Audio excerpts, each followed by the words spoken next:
સુરતના અલથાણા વિસ્તારમાં એક હાઈ પ્રોફાઇલ દારૂ પાર્ટી ઝડપાતા ખળભળાટ મચી ગયો છે.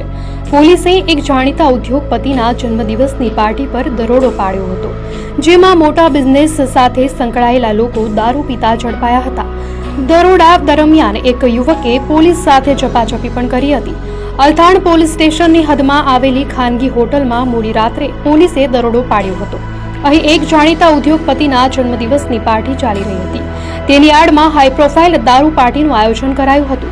દરોડા દરમિયાન દારૂના નશામાં ધૂત એક યુવકે પોલીસ સાથે ઝપાઝપી અને મગજમારી કરી હતી.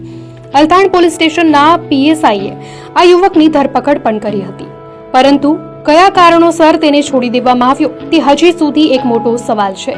પોલીસે દારૂ ભરેલી બલેનો કાર અને હોટલના ડીવીઆર જપ્ત કર્યા છે. સાથે જ પાર્ટીમાં દારૂ સપ્લાય કરનાર વ્યક્તિની પણ ધરપકડ કરવામાં આવી છે. હાલ અલથાણ પોલીસ સમગ્ર મામલે વધુ તપાસ હાથ ધરીને અન્ય આરોપીઓની સંડોવણી અંગે કડક કાર્યવાહી કરી રહી છે.